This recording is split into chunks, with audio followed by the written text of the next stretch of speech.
jamendo.com.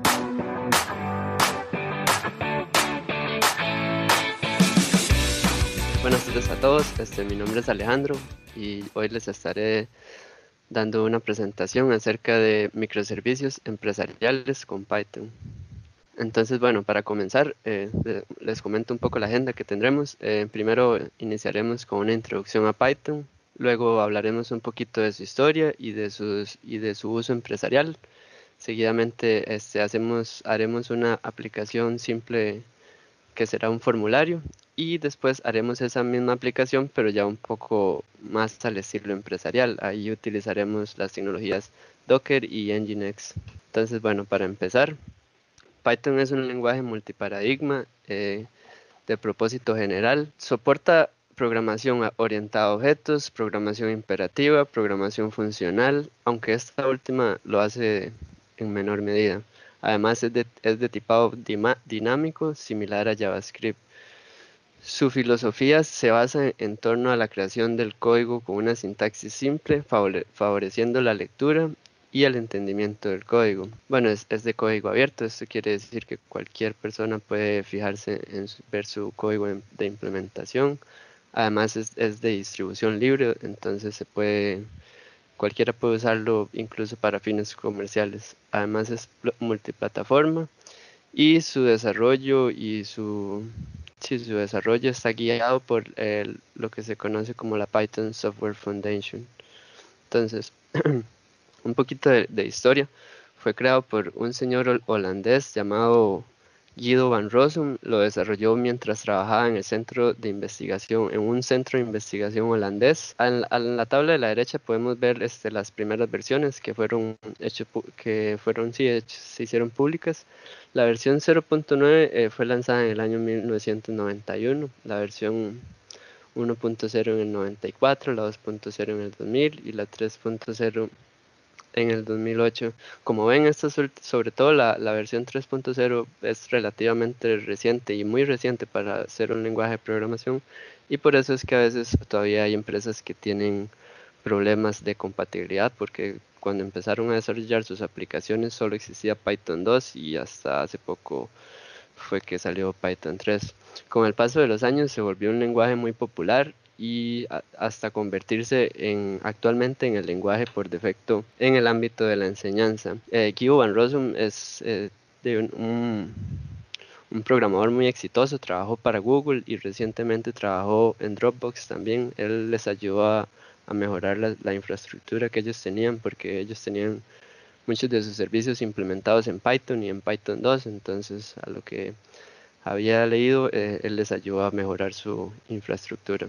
Bueno, esto es una gráfica que muestra la popularidad de Python recientemente. Creo que esto fue en el 2018, creo. Fue una encuesta elaborada por Stack Overflow, el foro de ayuda para programar. Y como ven, Python se encuentra en el cuarto lugar. Solo le gana SQL, bueno, eso tiene que ver con todos los lenguajes de bases de datos, y HTML, que bueno, ahora la mayoría de aplicaciones son web, al igual que JavaScript, por eso es su uso. Pero como se puede ver en esta gráfica, también ya le gana a lenguajes muy populares como Java, por ejemplo, C#, PHP y demás. Entonces, bueno, también para hablarles un poco del uso empresarial, anteriormente, las máquinas eran muy costosas, sobre todo cuando existían los primeros lenguajes de programación, que es como COBOL, C. En ese tiempo las máquinas y los recursos eran muy limitados, entonces en ese tiempo era muy importante que los programadores escribieran código extremadamente eficiente, que no hubiera desperdicio de memoria, ni de CPU, ni de muchas otras cosas. Entonces antes se valoraba mucho más el tiempo máquina, el uso de los recursos computacionales. Pero ahora, bueno, todos hemos sido parte, ¿verdad?, de la evolución de las computadoras, y hemos visto bueno, ahora incluso un celular tiene de- casi que hasta millones de veces mayor capacidad de procesamiento que las computadoras viejas. Entonces, el uso de recursos eficientes ya dejó de ser un problema. Y una de las ventajas de Python es que permite enfocarse en la lógica. Ahora, para comentarles un poco sobre la aplicación que estaremos desarrollando, estará escrita en Python utilizando Flask para el servidor web. y React.js, que será lo que vamos a utilizar como framework de frontend. Luego para la aplicación empresarial será lo mismo de antes, pero añadiremos Docker y Nginx. Entonces, bueno, para explicarles rápidamente lo que es Docker, es en sí un contenedor de aplicaciones, por así llamarlo. Este problema que soluciona Docker es porque usualmente, o bueno, anteriormente, para desarrollar aplicaciones aisladas se usaba el concepto de máquinas virtuales. Las máquinas virtuales, como todos sabemos, necesitan replicar todo el sistema operativo para desarrollar una aplicación o para programar una aplicación dentro de esa máquina virtual. Y bueno, esta réplica del sistema operativo es sumamente costosa para cualquier computadora porque te ocupa todos los recursos necesarios que ocupa un sistema operativo. Entonces aquí es donde viene Docker, que digamos, si queremos desarrollar una aplicación A, una aplicación B y una aplicación C, todas estas se comunican y trabajan con la interfaz de Docker. No existe la necesidad de levantar un sistema operativo por cada aplicación que queramos tener o probar, y eso lo hace mucho más eficiente. Como ven, todo esto comparte la misma infraestructura y todo esto se desarrolla bajo el mismo sistema operativo. Y bueno, para comentarles sobre Nginx, es un servidor web similar a Apache y Tomcat y demás. Trabaja con una arquitectura orientada a eventos. Esto lo hace que sea muy optimizado para trabajar con conexiones concurrentes, y algunos de los usos que se le da es como load balancing, reverse proxy, caching y demás. Y bueno, eso sería por la parte de la presentación. Ahora vamos a continuar con la parte programada. Entonces, bueno, lo primero que vamos a hacer es una aplicación Flask, muy sencilla. Siempre que vamos a trabajar con Python, bueno, voy a hacer más grande el texto porque puede que no vean muy bien. Sí, siempre que vamos a trabajar con cualquier aplicación Python hay algo que es muy importante, y eso es el uso de ambientes virtuales. Estos ambientes virtuales, ¿por qué son importantes? Porque si recordamos, Python es un lenguaje interpretado, entonces se corre a través de un intérprete. Esto quiere decir, digamos, que para correr cualquier programa Python, primero invocamos el intérprete Python y después le decimos, ejecútenos este programa. Entonces, puede darse el caso que tengamos de ahí muchos proyectos o varios proyectos trabajando en Python, ¿verdad? Y tal vez, por ejemplo, que el proyecto 1 necesita la versión de Flask, necesita la versión de Flask 1.2.0, y el proyecto 3 necesita la versión de Flask, la última. Digamos que ya salió la 2.0, entonces usa la última.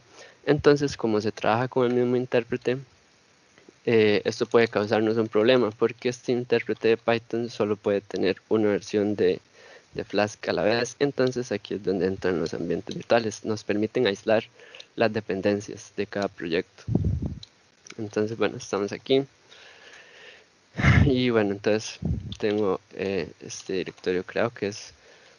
el proyecto se va a separar en dos partes. Uno va a ser el API, que va a ser como el backend, y vamos a tener un frontend. Como les comentaba, lo primero que se debe hacer es crear un ambiente virtual, y eso lo hacemos de esta forma. En el directorio que vamos a trabajar, escribimos python-m VM, que es el comando para crear los ambientes virtuales, seguido de la carpeta donde vamos a almacenar ese ambiente virtual. Bueno, esperamos que se termine de crear.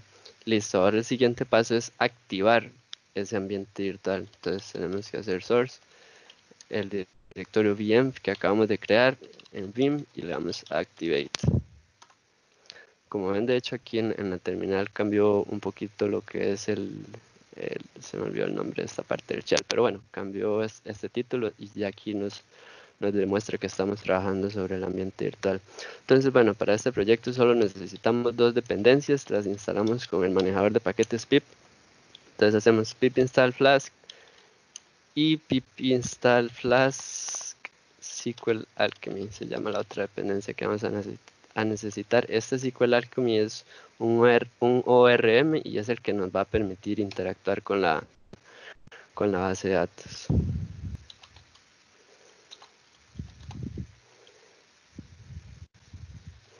Entonces, bueno, yo aquí tengo preparado ya lo que es una aplicación Flask. Ya este código ya contiene todo lo necesario para ejecutar una aplicación Flask. Esto nos va a levantar un servidor web en el puerto 5000 y le definimos, bueno, voy a explicar si quieren paso a paso el código. Primero que nada importamos Flask, importamos la dependencia y la clase. Luego instanciamos la clase. Esto lo que hace es decirle a Python que vamos a crear una nueva instancia Flask. Luego, sobre esta misma variable o sobre esta misma instancia, definimos las rutas que queremos utilizar. En este caso vamos a definir dos muy básicas, que va a ser el path raíz, digamos, por así decirlo, y el path index. Entonces vamos a definir la función que se llamará cuando accedemos a esos paths y simplemente vamos a retornar un hola mundo. Luego, esto es ya para correr lo que es en sí la aplicación Flask. Entonces, bueno, vamos a correrla. Esto es para activar que la aplicación se pueda correr en todas sea visible a todas las computadoras de la red. Entonces, bueno, activamos. Ahí. Activamos el ambiente virtual y corremos Python main. Entonces esto ya nos levantó la aplicación Flask y nos dice que está corriendo en esta dirección, en el puerto 5000. Entonces le damos clic y como pueden ver aquí ya tenemos corriendo el Hola Mundo. Ya tenemos la aplicación web corriendo aquí localmente. Y si recuerdan también definimos el path index, entonces este también nos devuelve el mismo resultado. Fueron los únicos que definimos, entonces ya ningún otro funcionará por el momento. Entonces bueno, espero les haya quedado claro. Y ahora vamos al siguiente paso de la aplicación.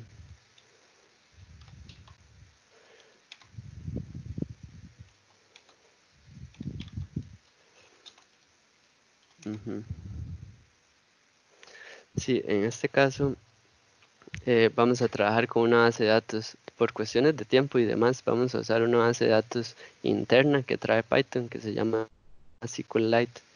Entonces, esa es la que vamos a configurar. Y el ORM, para los que han usado Java, esto es similar a, bueno, sí, es similar a Hibernate y demás. SQL Alchemy, bueno, sí, SQL Alchemy es el ORM que estaremos utilizando. Entonces, esta configuración es solo para evitar ahí un error que aparece al correr. Y esto ya sí es la configuración de la base de datos. En este database URI, aquí simplemente escribimos SQLite para decir que, que guarde nuestra base de datos aquí localmente en este mismo directorio, de esta forma. Sí, en este URI aquí, por ejemplo, si fuéramos a usar cualquier base de datos, este URI sigue cualquier estructura de, se me olvidó el nombre, pero cualquier estructura para conectarse a la base de datos, donde por ejemplo primero se le dice la base de datos, si fuera MySQL, después se le indica el driver que se le va a utilizar, después creo que siguen dos puntos y sigue el nombre de la base de datos y el usuario y demás, y toda esa configuración que es mucho más complicada, pero bueno, es la que siempre se utiliza, esa iría aquí mismo, ¿verdad? En esta parte. Seguidamente decimos que la base de datos va a ser una instancia de SQL Alchemy a partir de la instancia de Flask que venimos creando. Luego continúa, bueno, procedemos a crear lo que es un modelo de la base de datos o una tabla también puede verse. Entonces eso se define de esta forma usando SQL Alchemy. Definimos una clase de usuario que va a hacer referencia a nuestra tabla. Aquí abajo, bueno, y esta clase tiene que ser una instancia de la clase modelo de este objeto de B. Entonces aquí si queremos le definimos el nombre de la tabla. Por ejemplo, si estuviéramos usando MySQL a la hora de ejecutar este script, eso nos crearía una tabla en nuestra base de datos con este nombre. Y definimos los campos que vamos a utilizar. En este caso va a tener un ID que va a ser nuestro primary key. Entonces es un campo automático y ya manejado propiamente por SQL Alchemy. Después vamos a tener el nombre la región, vamos a tener el email y la fecha creada. Aquí hay dos puntos interesantes y es, bueno, así se definen los campos null, le decimos que pueden ser nullable. También podemos decirle si son campos únicos o no. Si le decimos que son únicos, esto también hace que se cree un índice en la base de datos. Luego aquí también un punto importante es que podemos a un campo podemos decirle que tenga un valor por defecto. Y por ejemplo, este es un campo fecha, entonces podríamos, qué sé yo, decir como aquí que va a ser el 2, no sé, 2018 del 20 del 2. Ese podría ser un valor por defecto, pero también podemos decir que el valor por defecto sea la llamada a una función y eso estamos haciendo en este caso. Le decimos que el por defecto es equivalente al valor de datetime now. Si la llamáramos así con paréntesis, eso equivaldría a decirle que todos los campos date tendrían el valor de now al momento de crearse la base de datos. En cambio, si lo llamamos de esta forma, sin los paréntesis, eso hace que cada vez que se crea un campo se llame esta función. Aquí todavía mantenemos las rutas. Y otra instrucción que agregamos es de crear todas las tablas. Entonces, si pueden ver aquí, entonces voy a eliminar este dbform SQLite para que vean cómo funciona. Entonces aquí ven ya no existe. Y ahora vamos a correr la aplicación. Entonces otra vez volvemos a correrla igual. Nos dirigimos acá. Y ahora refrescamos aquí. Y como ven, al hacer db create all, esto nos crea ya la base de datos. En este caso, como estamos trabajando con SQLite, lo que se crea es un archivo. Pero si fuera, de nuevo, si fuera con MySQL u otro motor de bases de datos, se crearían las tablas propiamente ya en la base de datos. Entonces, bueno, ahora el siguiente paso es que vamos a crear dos endpoints, uno para registrar usuarios y otro para ver los usuarios. Entonces hacemos checkout ahí. No sé.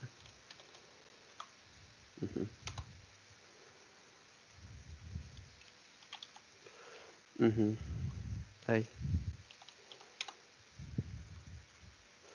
Ajá. Entonces, en este caso, lo que agregamos nuevo, a ver, agregamos, recuerdan cómo definíamos las rutas de esta forma. Entonces,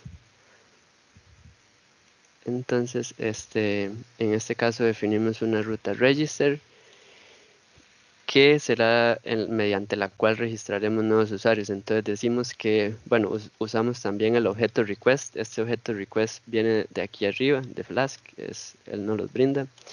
Y ese objeto request nos permite obtener los argumentos de un query get, por ejemplo. Aquí también en la ruta podemos definirle los métodos que vamos a permitir para estos paths que estamos definiendo, estas rutas. Entonces, bueno, les decimos que vamos a obtener un name, una región y un email, que es lo que definimos anteriormente.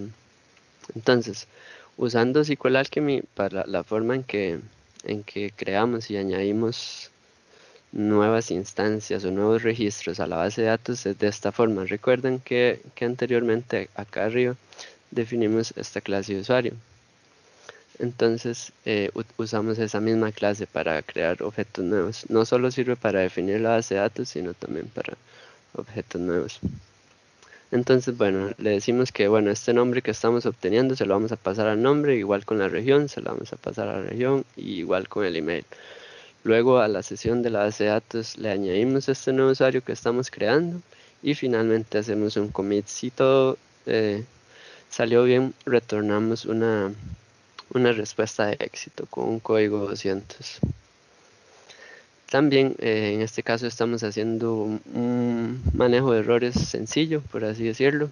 Estamos verificando que a la hora de hacer el query no falte ninguno de estos parámetros que estamos esperando, que no falte ni la región, ni el nombre, ni el email.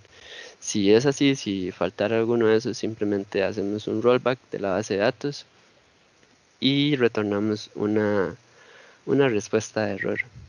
Entonces, esta es la primera ruta que definimos. Esta es para registrar usuarios. Vamos a definir otra ruta que será donde vamos a poder ver los usuarios registrados. Entonces, bueno, la definimos de manera muy similar. Vamos a decir que va a estar en el path users. Solo va a aceptar métodos get. Y bueno, para ver los usuarios tenemos que hacer un query, ¿verdad? Entonces, la forma en que se hace ese query es, decimos, user query. Esto es como decir que vamos a hacer un query from la tabla users. Entonces, decimos user query y vamos a ordenar el resultado por nombre. Y finalmente le decimos que nos retorne todos los resultados. No queremos ningún tipo de filtro ni nada por el estilo. Entonces, una vez que tenemos todos esos objetos o todos esos registros, iteramos sobre esa lista de registros y vamos a ir creando nuestra respuesta que le vamos a enseñar al usuario. Entonces, esa respuesta, ¿cómo va a ser? Va a ser objetos JSON que contienen estas propiedades: nombres, email, región, y bueno, solamente esto para cada registro o para cada usuario que tengamos en nuestra base de datos. Y después solo lo que hacemos con este JSONify es simplemente devolver la respuesta en formato JSON. Entonces, bueno, podemos pasar a ver el ejemplo. Ya aquí, bueno, ya lo tenemos corriendo, pero lo podemos poner a correr ahí. Lo podemos poner a correr otra vez. Entonces, de nuevo, levantamos el servidor y venimos aquí. Importante recordar los path register y users, que fueron los que definimos.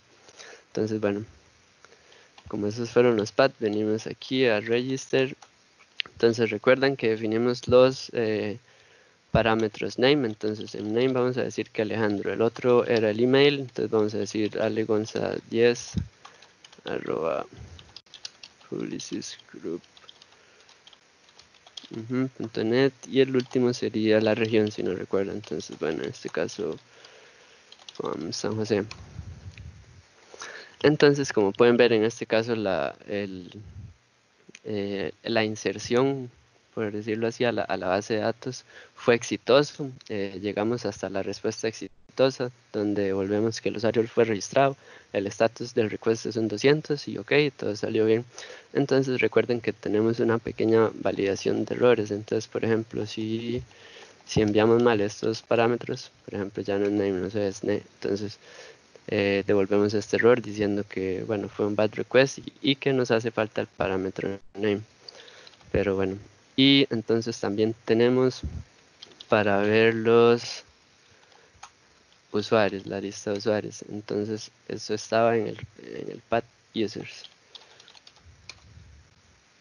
Entonces ahí vemos, por ejemplo, el registro que acabamos de añadir. Si añadimos otro, entonces podemos poner, qué se llama, Maolate. Bueno, no solo ponemos Mauricio. Después, bueno, correo maolate1 @publicis. Bueno, digamos que este es Kazoo. Entonces, igual, la respuesta exitosa. Y si nos dirigimos al path users, vemos que aparece el nuevo registro que acabamos de añadir a la base de datos. Entonces, para repasar un poco aquí lo que acabamos de hacer es muy sencillo en realidad. Solo fue agarrar cada parámetro del query, ¿verdad? Y formamos un objeto users que ya habíamos definido aquí anteriormente, y con ese objeto lo añadimos a la base de datos y hacemos commit. Para ver los usuarios, lo que hacemos es un query para ver todos los usuarios y quedan ordenados por nombre. Entonces, bueno, entonces el siguiente paso sería, entonces bueno, ya tenemos la aplicación lista. En realidad eso es casi todo el backend o todo el API que vamos a desarrollar. No vamos a desarrollar mucho más. Entonces, y les comenté que vamos a trabajar con Docker. Entonces siempre, bueno, es muy importante decir que si vamos a trabajar con Docker, de poner a correr esta misma aplicación a través de Docker para verificar que todo esté funcionando adecuadamente. Entonces, bueno, para ver.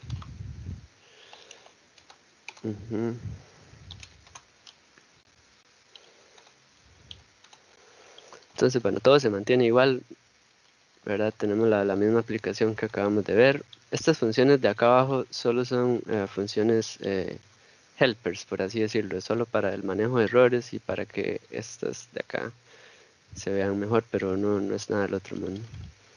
Y bueno, tenemos el Dockerfile. Entonces, el Dockerfile también va a ser muy sencillo porque, bueno, la aplicación de nosotros en este caso solo consta de un archivo. En este caso lo hicimos así, sobre todo por cuestiones de tiempo, pero si ustedes fueran a usar Flask y Python en un proyecto de verdad, y bueno, como en todo, ¿verdad? Existen toda una serie de buenas prácticas y organización del proyecto que es bueno realizar siempre. En este caso lo hicimos todo en el main para que sea más fácil de ver. Pero bueno, entonces el Dockerfile en sí, bueno, va a ser muy sencillo. Vamos a decir que usamos la versión de Python 3.7. El puerto que vamos a exponer es el puerto 5000, pues, ya que ese es con el que trabaja Flask. Luego, definir una variable, simplemente vamos a decir que nuestro directorio del proyecto va a ser en Home, Prodigious y API. Luego, bueno, estos son pasos como muy estándar. Siempre vamos a crear bueno, como buena práctica siempre es bueno crear aquí el directorio sobre el cual vamos a trabajar y después actualizar nuestro directorio de trabajo. Esto es como hacer un CD hacia el directorio. Entonces, bueno, el siguiente paso es copiar los requirements text, que estos son las dependencias. Si ven las dependencias, como les mencioné anteriormente, solo son dos. Para obtener las dependencias en este formato, usando uh, simplemente usando pip hacen este comando pip freeze y le dicen que que lo quieren en un archivo de texto, y con eso ya pueden guardar sus dependencias en un archivo y tenerlas ahí para cuando las necesiten. Entonces, bueno, el siguiente paso en Docker sería instalar las dependencias y finalmente copiar los archivos. Uno es el de la base de datos y el otro el de nuestra aplicación, que sería el main py. Copiamos estos archivos y luego el comando de ejecución va a ser python main, que es lo que hemos venido ejecutando. Entonces, voy a cerrar aquí unas cosas. Y vamos a hacer el comando de Docker. Creo que el comando de Docker es docker build -t. Le decimos, no, perdón, primero tenemos que estar ubicados en el directorio. Entonces es como docker build -t, el nombre de la imagen, en este caso pongámosle, bueno, API. Y sigue punto, porque aquí es donde se encuentra.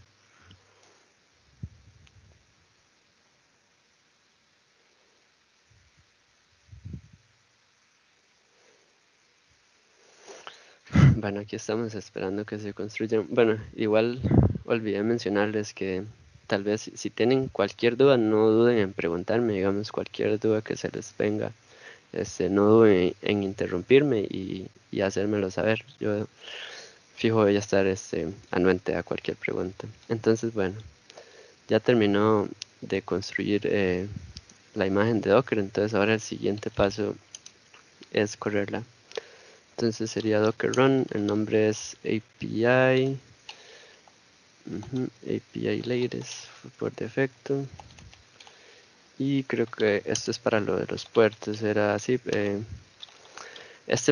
sí, esto, bueno, si no recuerdo el orden, la verdad, pero esto es, recuerden, en la presentación, vamos a ver. Recuerden que Docker tiene así, es como una capa de abstracción, ¿verdad? Que trabaja entre nuestras aplicaciones y el sistema operativo. Uno de estos puertos creo que es el primero, creo que es el de Docker. Este es el que Docker trabaja internamente con esta aplicación, y el segundo es el que le vamos a decir a Docker que exponga al exterior. Entonces, por eso es que se definen dos puertos, porque uno es con el que trabaja Docker internamente y otro es el puerto que nosotros vamos a poder utilizar para nuestra aplicación. Entonces, bueno, corremos la imagen que acabamos de crear con nombre API.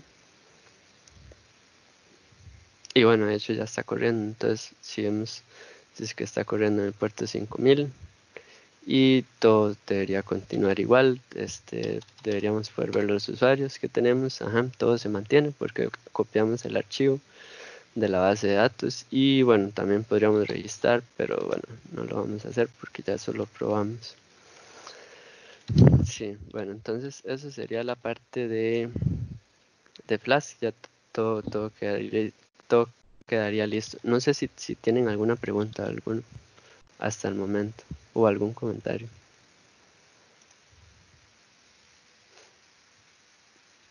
Bueno, entonces continuamos. Entonces el segundo paso, o bueno, más bien, el siguiente paso sería, vamos a, como les comenté, esta aplicación en sí, lástima, me faltó tal vez un dibujo, pero esta aplicación en sí básicamente va a constar de 2 o 3 servicios, como quieran verlo. Uno va a ser el API, el backend, que es el que acabamos de trabajar. Este simplemente, como vieron, lo estamos trabajando a forma de API. En realidad no ofrece ninguna interfaz ni nada. Solo ofrece endpoints a los que podemos hacer requests y a través de esos endpoints podemos registrar usuarios nuevos o podemos ver la lista de usuarios que están registrados, pero no implementamos nada de interfaz. Entonces, bueno, para el frontend, en este caso vamos a usar React.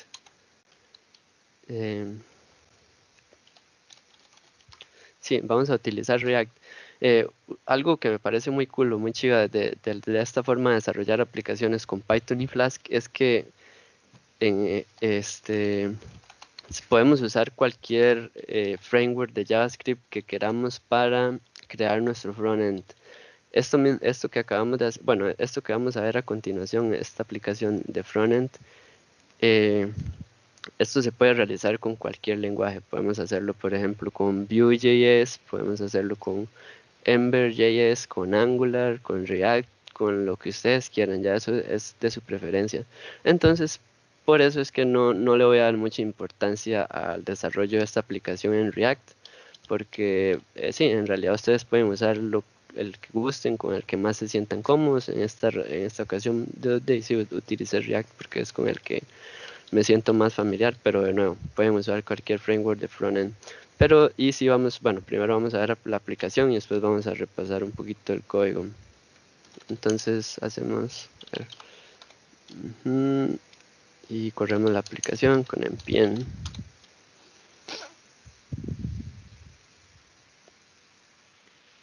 Ya listo. Entonces, ven, ahora sí tenemos lo que es un frontend. Entonces, bueno, a través de este frontend y a través de este formulario es la forma en que vamos a registrar usuarios, pero bueno, ya no lo vamos a hacer directamente a través de una URL o un API endpoint, sino que bueno, lo vamos a hacer a través de la página. Eh, Primero voy a explicarles el código y después vamos a ver lo que pasa. Entonces, bueno, esto aquí arriba es configuración. Bueno, no, primero empezamos con nuestra aplicación top level. En este caso, nuestra app simplemente va a renderizar un form, que es el que acabamos de ver, que sería este. Y este form contiene a su vez estos inputs que también son componentes de React, que, mira, esto está aquí, bueno, no ejemplo. Sí, y estos componentes son componentes de React que son los que nos van a renderizar cada input. Sí, bueno, entonces tal vez para explicar un poco cómo funcionan cada input, son muy sencillos en realidad. Lo único que le estamos diciendo es que vamos a llamar esta función handle change cada vez que haya un cambio en cualquiera de los inputs. Entonces, cuando esta función se llama, lo único que hacemos es actualizar el estado perdón, de nuestra aplicación React. Esto es para copiar los valores iniciales desde acá. Y seguidamente vemos que nuestro form renderiza a su vez unos componentes de React llamados input. Entonces estos input, básicamente yo fue que utilicé la dependencia de React Bootstrap para estilizar un poco lo que son el formulario, pero eso, bueno, no es tan necesario. Y está definido de esta forma. Entonces todo es como muy estándar. Y tal vez la función aquí de más importancia es la cuando hacemos submit, que sería cuando lo hacemos, cuando ya queremos y hacerle submit a nuestro formulario. Entonces lo que decimos es que cuando se haga clic a esa llamada, vamos a llamar esta función que sería handle submit.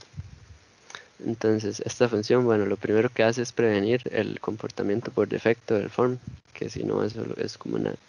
Esto, si no lo hacemos, ocasiona un redireccionamiento y demás. Y luego lo que vamos a hacer es obtener los valores de cada input o de cada, sí, de cada input del formulario.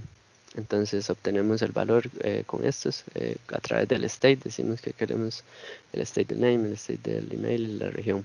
Y luego, una vez que tenemos estos parámetros, pasamos ya a construir lo que va a ser nuestra request o URL. Entonces, bueno, aquí podemos, estas variables vienen de un archivo de configuración que ya vamos a ver. Entonces, recuerdan que la aplicación de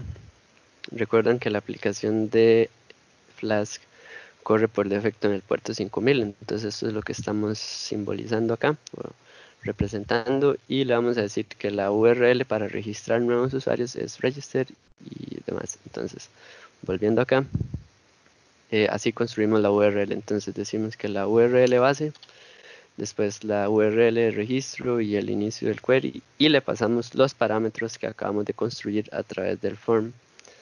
Luego usamos la librería Axios para ya lo que es propiamente ejecutar el request.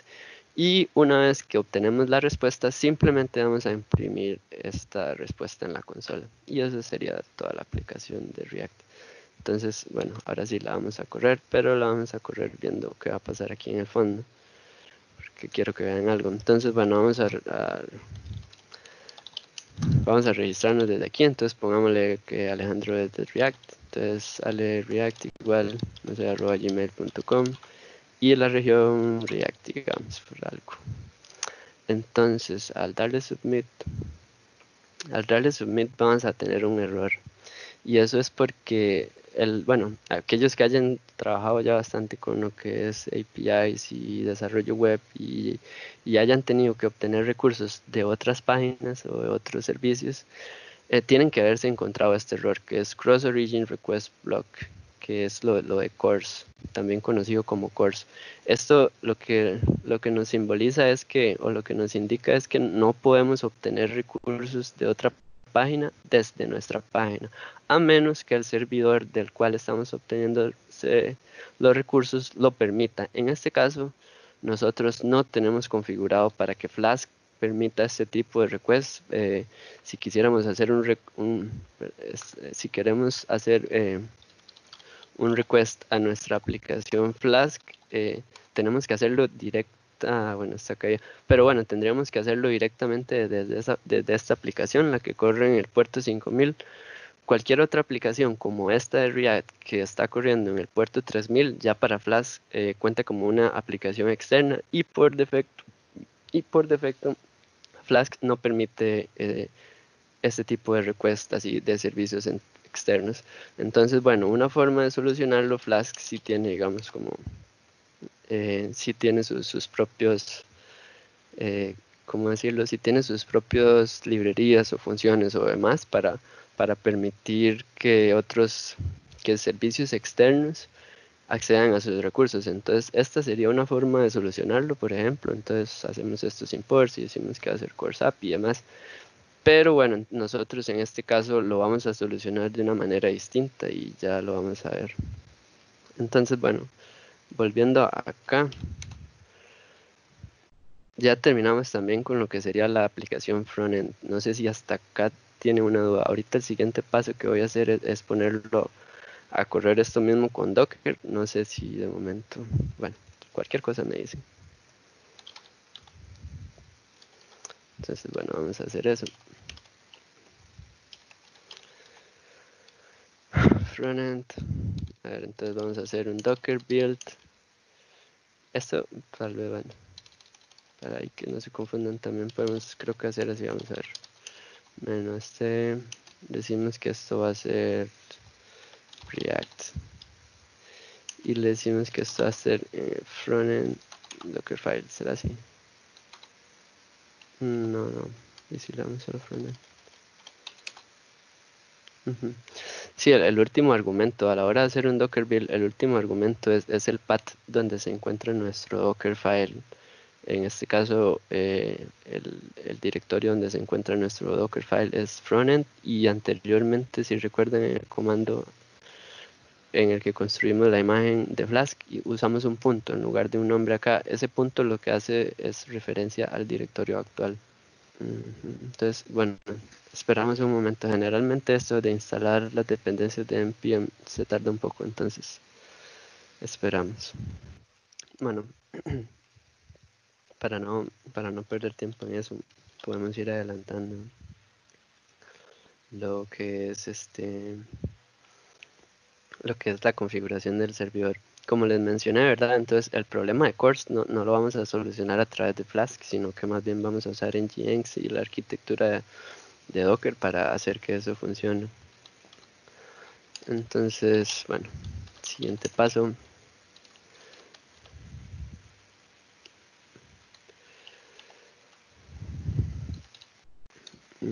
Sería Nginx 1, la parte del servidor.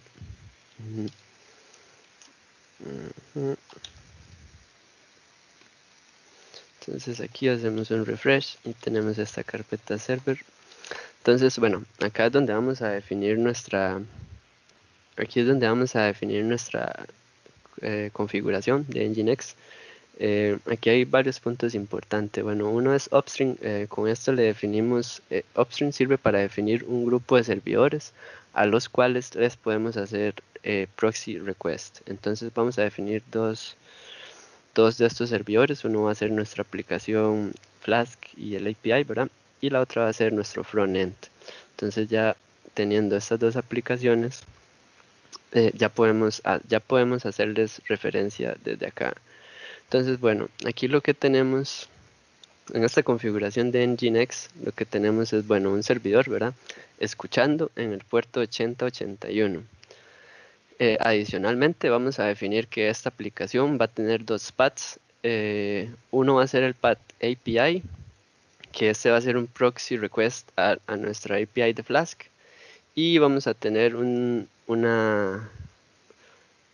path root o una ubicación root, que este va a ser un proxy request a nuestro frontend de React. Entonces, para que lo vayan teniendo presente, vamos a ver, bueno, si ya terminó de correr, entonces sigue el paso de correr nuestra aplicación. Entonces, docker run, vamos a usar los mismos puertos, solo vamos a usar los mismos puertos por defecto, entonces no hay que hacer ningún mapeo de puertos. Entonces, docker run ese puerto y decimos que React Ladies.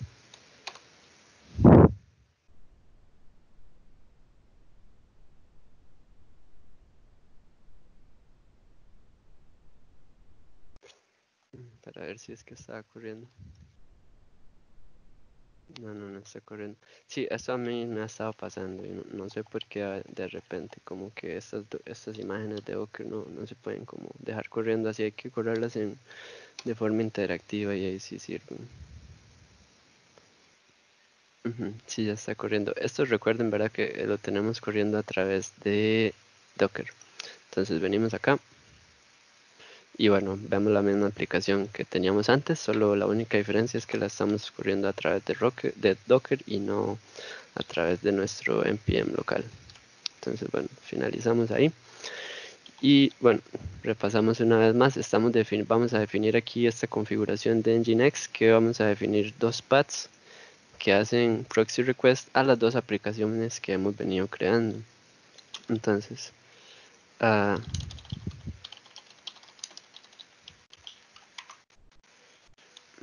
a hacer check out acá y actualizar acá. Entonces, bueno, ahora tenemos lo que es este Docker Compose. Bueno, en este caso, bueno, como hemos venido viendo, hemos trabajado dos aplicaciones, ¿verdad? Una sería nuestro API y otra sería nuestro frontend. Entonces, esto de Docker Compose es una herramienta que sirve para orquestar, por así decirlo, o organizar varios contenedores de Docker. Antes, bueno, No sé si algunos aquí tienen mucho tiempo de usar Docker, pero antes comunicar dos contenedores de Docker era muy complicado, había que hacerlo por consola y los comandos se volvían muy extensos, muy largos. Entonces, bueno, vino Docker Compose para hacer eso mucho más sencillo y podemos organizar y comunicar los contenedores a través de una configuración YAML, como en este caso. Entonces, bueno, aquí indicamos el path donde se encuentra el recurso, en este caso el frontend, la carpeta de ser frontend. Le decimos que esta va a depender del servicio o el contenedor API y vamos a definir un volumen en este path. De manera similar al API, vamos a decir que su path se encuentra o el Dockerfile se encuentra en el directorio API y definimos un volumen. Esto es ya lo que va a utilizar propiamente Nginx. Entonces este sería el contenedor de Nginx y le vamos a poner de nombre reverse proxy. Sí, algo que quiero enseñarles aquí es que, lástima, si es que no se van a dar los dos al mismo tiempo. Bueno, pero veamos si la configuración de Nginx.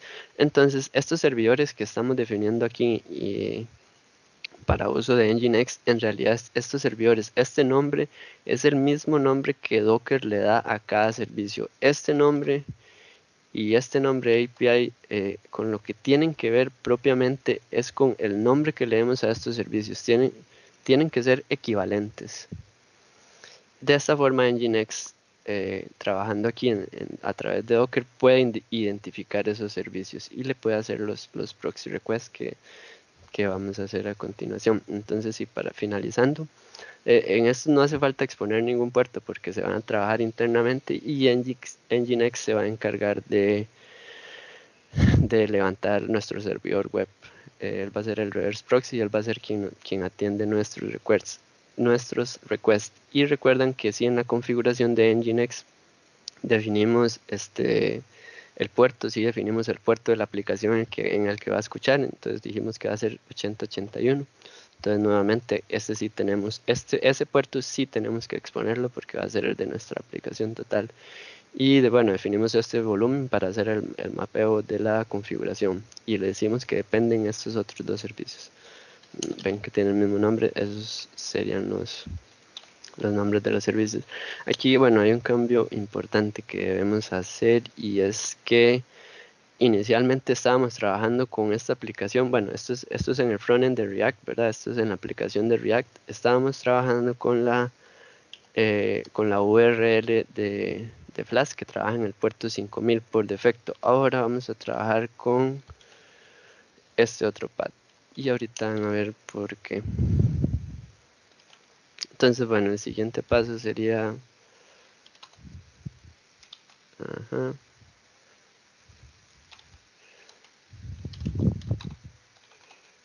O sea, el siguiente paso sería ya hacer lo que es el Docker Compose build.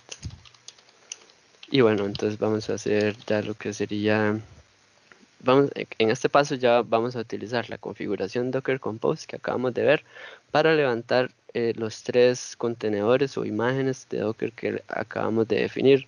Entonces los tres serían el API, el frontend y el servidor Nginx. Entonces bueno, le damos a correr. Entonces igual para repasar porque esto va a tomar un tiempo. Entonces sí, al hacer ese Docker Compose build, lo que va a hacer es venir a levantar estos tres servicios. Primero el frontend, después el backend o el API y finalmente va a levantarnos el reverse proxy. Esto es muy importante también, este campo que dice depends on, porque esto le indica a Docker Compose cuáles servicios deben levantarse primero. Si nos fijamos, bueno, sí, si nos fijamos como en estos campos, en realidad el servicio que inicia primero debería ser el API y el frontend, y definitivamente va a ser el API porque incluso el frontend depende de él, entonces va a ser el primero en levantarse. Esto sobre todo aplica a la hora de correr los contenedores. Entonces, bueno, esperamos a que terminen de construirse los contenedores. Nuevamente, si tienen alguna duda, solo me dicen.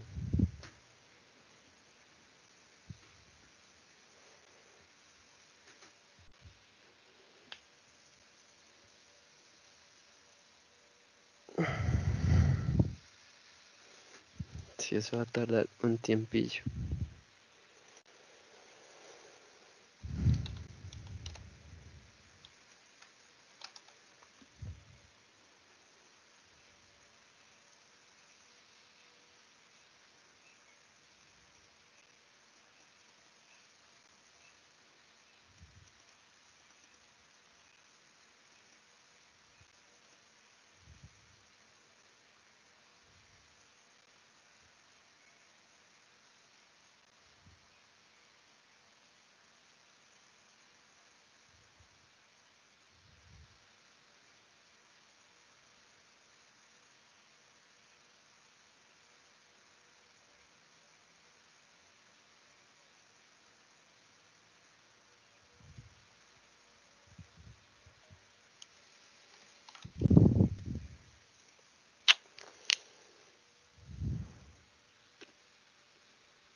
Bueno, tal vez podemos repasar la aplicación de React, que era la que antes no estaba funcionando. Entonces, para que veamos lo que tenemos que esperar que pase esta vez. Entonces, antes recuerdan que al hacer clic en el botón Submit, llamábamos a la función handleSubmit. Y esta función lo que hacía era crear nuestra URL, la URL que va a registrar un nuevo usuario en nuestra aplicación. Entonces, construíamos la URL a partir de los parámetros y finalmente hacíamos el request a esa URL y a la respuesta que nos brinda ese request la íbamos a imprimir en la consola. Antes no pudimos llegar a este punto, a esta línea, porque tuvimos un problema con la política de CORS. Entonces, en este caso ya debería funcionarnos. Entonces, para verificar que todo esté bien, 8081 API, ajá. Listo, entonces ya se terminó de construir el Docker Compose. Y ahora vamos a hacer un Docker Compose up. Esto levanta todos nuestros servicios, respetando el orden que habíamos definido en nuestro archivo Docker Compose.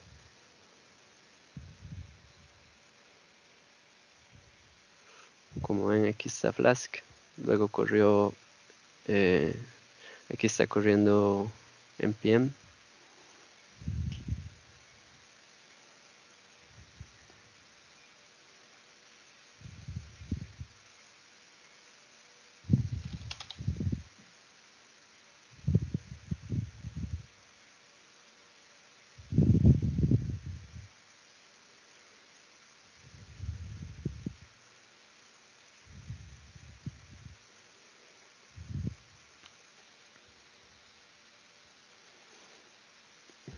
Ya levantó npm, ahora solo falta el servidor Nginx. Bueno, aunque estos servicios ya están corriendo y podemos verlos. Bueno, si no, bueno, no sé si dependen de Nginx, vamos a ver qué pasa. Entonces estaba corriendo en el puerto 8081 nuestra aplicación. Y de hecho, sí, ya está todo. Ya aquí está el reverse proxy funcionando. Entonces, sí.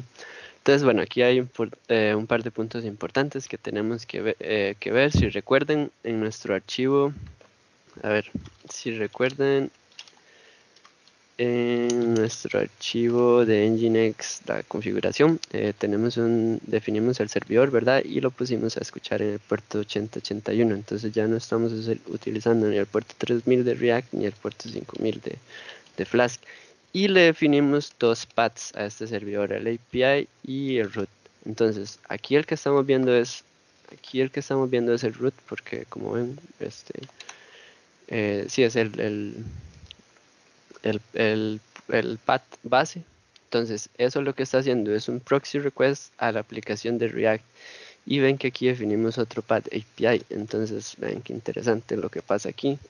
Si nos dirigimos a ese path API, lo que vamos a ver aquí es nuestra aplicación de React, no, perdón. Lo que vamos a ver aquí es nuestra aplicación de Flask, la que definimos anteriormente.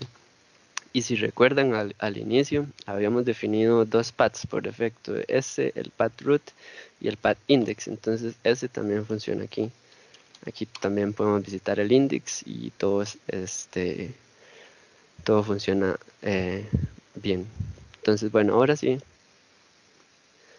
vamos a hacer un registro desde acá. Entonces, no sé, bueno, Claudia, que me acordé. Entonces vamos a decir Claudia 10, bueno, prodigious.com y la región igual San José. Entonces vamos a registrar, bueno, y vamos a ver la respuesta que nos brinda el servidor que antes no pudimos ver. Entonces, bueno, aquí de hecho hubiera tenido un error porque estamos en esta aplicación. No, esa no es la del puerto 8081. Entonces Claudia Feliz arroba prodigious.com y San José. Ahora sí, entonces en esta aplicación vamos a ver de nuevo lo que nos devuelve el servidor. Entonces le damos submit y como ven ya aquí no tenemos el error ni nos da el error aquí en la aplicación.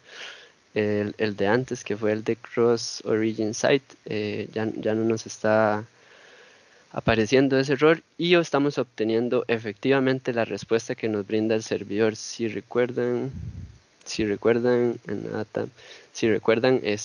a la hora de registrar un usuario le devolvíamos que el usuario se registró, devolvíamos un status haciendo, si status ok, esto es esa respuesta que nos da nuestro servidor. Entonces ya aquí la podemos obtener y de esta forma, como ven, también podemos solucionar el problema de CORS y no tuvimos necesidad, por ejemplo, de usar la configuración de Flask para evitar CORS y demás, sino que lo que hicimos es encapsular las dos aplicaciones en una sola y lo hicimos por medio de Nginx. Entonces también podemos ver la lista de usuarios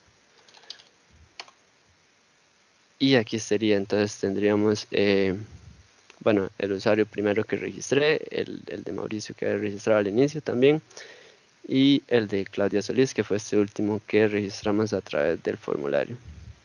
Entonces eso sería toda la presentación. No sé si tienen alguna duda o algún comentario. Si ninguno tiene preguntas o de pronto alguien quiere preguntar por el chat, también está abierto para que hagan preguntas. Creo que no, pero bueno. Darle las gracias, estuvo muy bueno, estuvo chévere. Nunca había visto servicios con Python y tampoco había visto funcionar en Nginx. Entonces, gracias, bacano. Excelente, súper. Saben que vimos solo el final, pero muy interesante y súper clara la explicación, Alejandro. Muchas gracias. Súper bien. Muchas gracias. Gracias por los comentarios. Listo, si no hay preguntas adicionales, yo creo que es todo hasta acá. Muchísimas gracias a todos por asistir. Muchísimas gracias. Bueno, hasta luego. Gracias a todos. Gracias. Gracias.